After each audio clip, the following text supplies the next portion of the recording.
People's Brainy Academy. So today we are going to discuss on glaucoma. So the fight lecture on the private lecture room. If you are not in the private lecture room, notify me, I will add you there. So number one,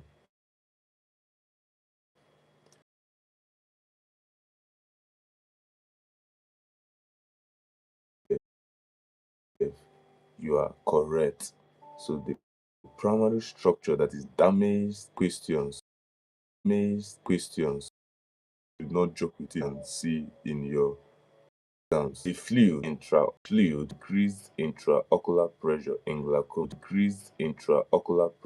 glaucoma is is A. This is approximately what? Sure, is approximately A. And C. 22 to 35. D. 36 to 50.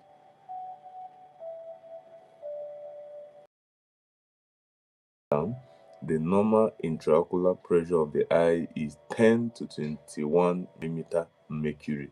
Don't forget this. These questions will help you to know more about glaucoma because we've discussed extensively on cataract in the private lecture room. So I'm asking questions on this glaucoma to know if students know it. So in case you find this difficult, notify me, I will simplify it. Number 4. Which type of glaucoma is often called the silent thief of sight? Which type of glaucoma is often called the silent thief of sight? A. Congenital glaucoma. B. Secondary glaucoma. C. Primary open angle glaucoma. D. Acute angle closure glaucoma. So, which type of glaucoma is often called the thief of sight? A. Congenital glaucoma. B. Secondary glaucoma. C. Primary open angle glaucoma. And D. Acute angle closure glaucoma. So you have some seconds to think.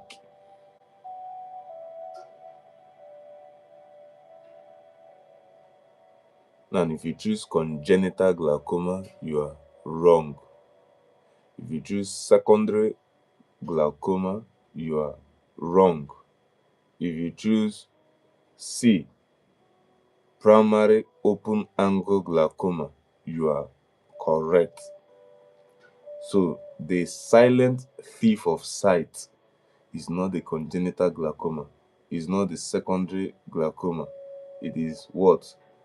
The primary open angle glaucoma. It is the silent thief of sight. Don't forget this again. Now, number 5. A patient present with sudden severe eye pain, halos around light, nausea and vomiting. The most likely diagnosis is a patient present with severe eye pain, halos around light, nausea and vomiting. The most likely diagnosis is A. Cataract. B. Open angle glaucoma. C. Lesion. And D. Acute angle closure glaucoma. So what is the right answer? A patient presents with severe eye pain, halos around light, nausea and vomiting. The most likely diagnosis is a nursing student should know this. A registered nurse should know this. A midwifery student should know this. A registered midwife should know this. In case you find any of these as a student, if you find this difficult, notify me. All right. So, what is your answer? Now, if you choose cataract, sudden severe eye pain, you are wrong.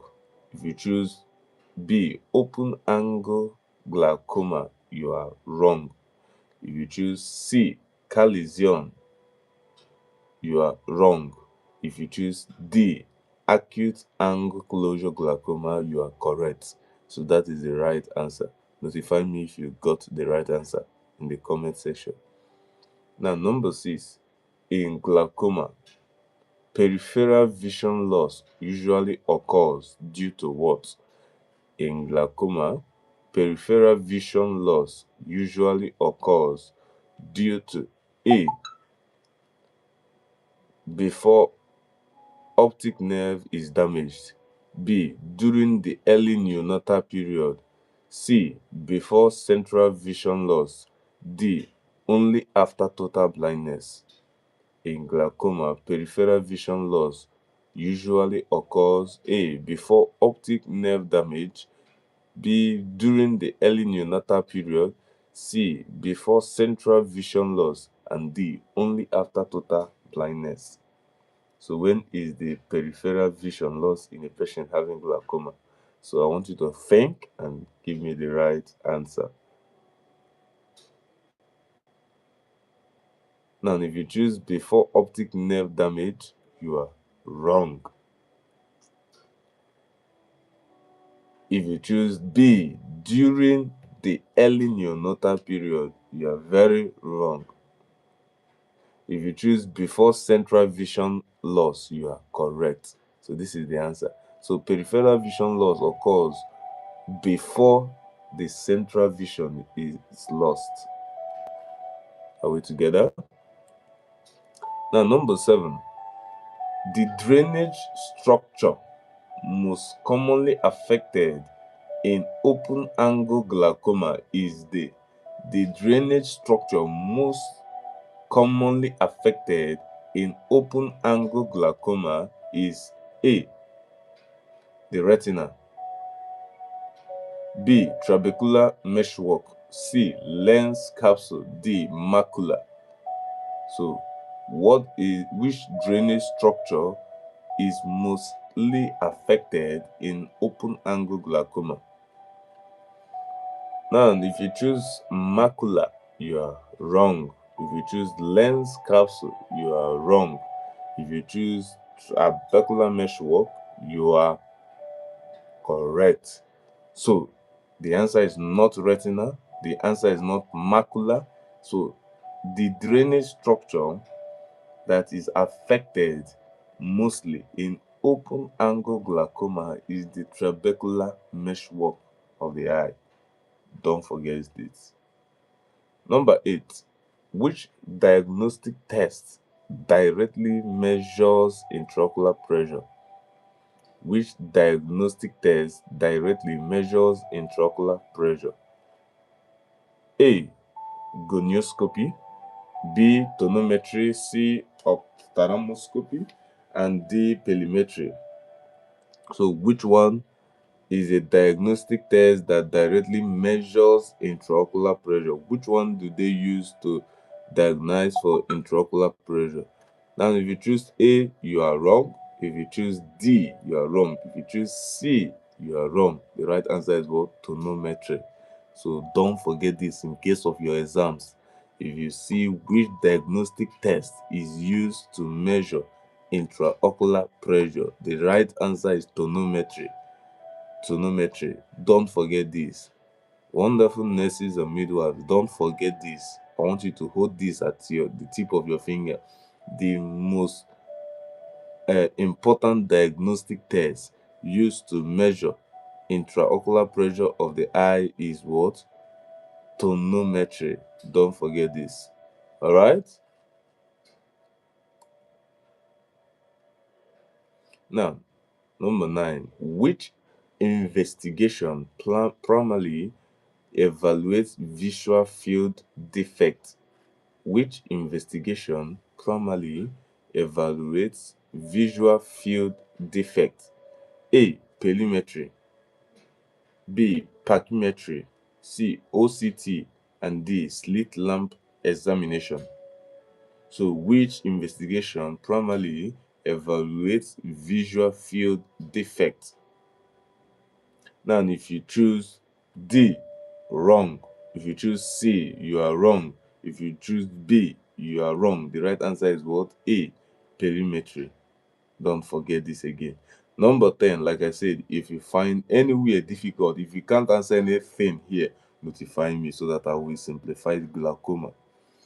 Now, number 10, the first visual field defect commonly noticed in glaucoma involves the first visual defect commonly noticed in glaucoma involves A. Central vision, B. Color vision, C. Peripheral vision, and D. Near vision only. Let's know those that have been following the quiz. If you've been following the quiz, you will notice that you have the ability to answer this. So, what is the first visual field defect commonly noticed in glaucoma? If you choose D, you are wrong. If you choose A, you are wrong. If you choose B, you are wrong. So the right answer is what? Peripheral vision. So the first visual field eye defect that is noticed in a patient, the first is what? Loss of peripheral vision. Don't forget this again. And we use tonometry to monitor, to diagnose for increase in intraocular pressure. And the first visual eye defect is what? The peripheral vision. Now, number 11, which medication class lowers intraocular pressure by increasing aqueous humor outflow? Which medication, which medication class lowers intraocular pressure by increasing aqueous humor, the outflow of aqueous humor? A. Beta blockers, B. Antibiotics, C. Prostaglandin analogs, and D. Antihistamine.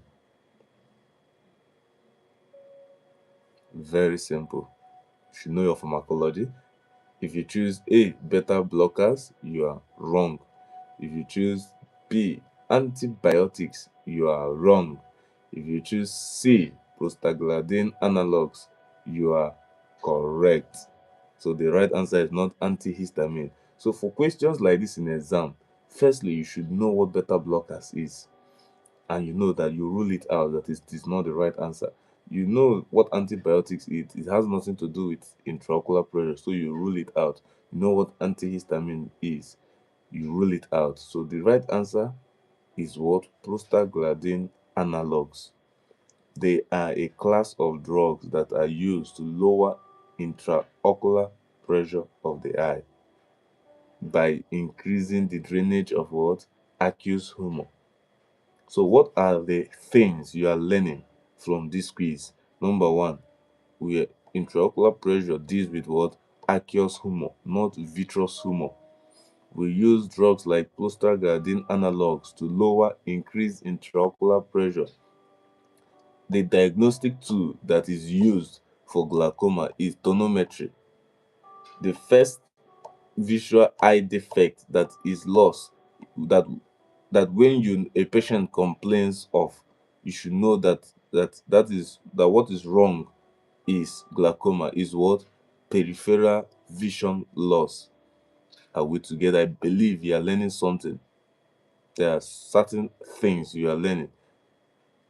Why we are doing this quiz, like I told you, is so that we will cover a lot of conditions. Then anyone you find difficult, you notify me. We've simplified, by God's grace, cataract, and we give God praise. Now, if you find this glaucoma difficult, notify me. All right. Number 12. Which medication reduces aqueous humor production? Which medication reduces aqueous humor production? A. Timolol, B. Pilocarpine, C. Artificial tears, and D. Atropine. So which medication reduces aqueous humor production? A. Timolol, B. Pilocarpine, C. Artificial tears, and D. Atropine.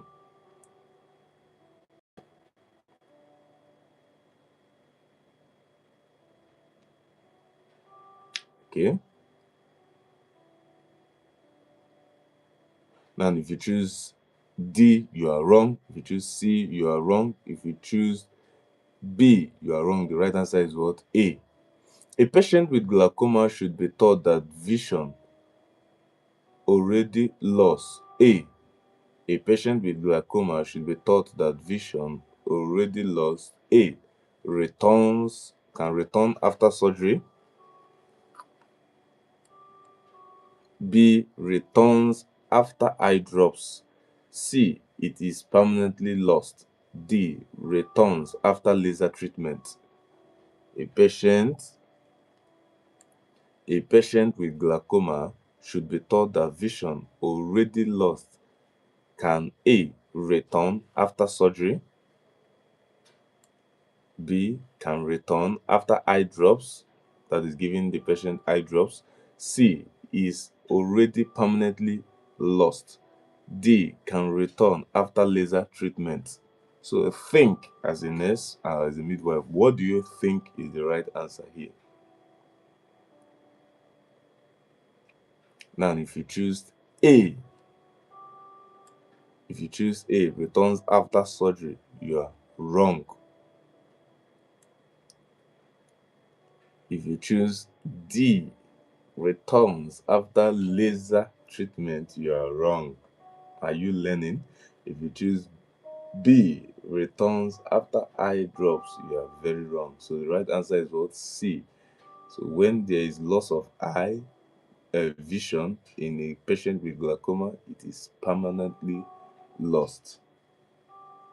Are we together? Now, number 14.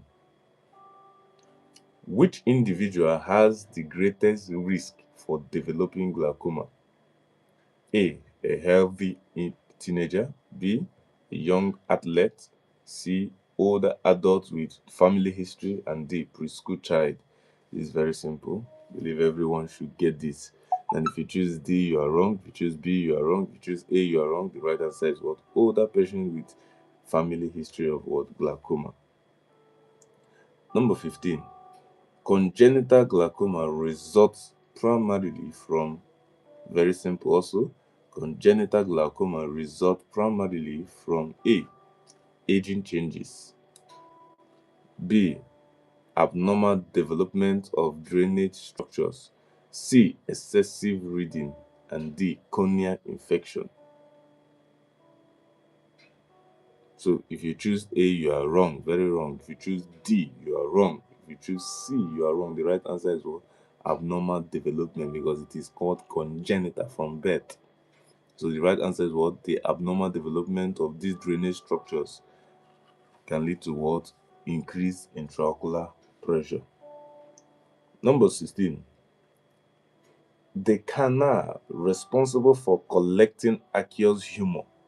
The canal responsible for collecting aqueous humor is A. Canal of Sclem. B. Lacrimal duct. C. Optic canal. And D. Nasolacrimal canal. Very simple. Very simple. So what canal is responsible for collecting aqueous humor? I believe you are learning something from this quiz. Glaucoma has not is not concerned with vitreous humor, but the aqueous humor. There are canals that are responsible for this. So is it the nasolacrimal canal? Is it the optic canal? Is it the lacrimal duct? Is it the canal of Sclem?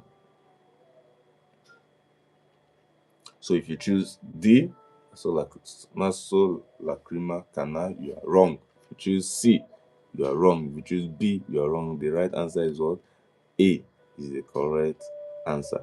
Are we together? Don't forget this. Write this down. These are extracted past questions. Write them down. Hope we are together. Yes. Number 17. Which symptom is less likely seen in chronic open angle glaucoma? Which symptom is less likely seen in chronic open angle glaucoma? A. gradual vision loss. B. Peripheral field defect. C. Severe eye pain. And D. Optic nerve damage.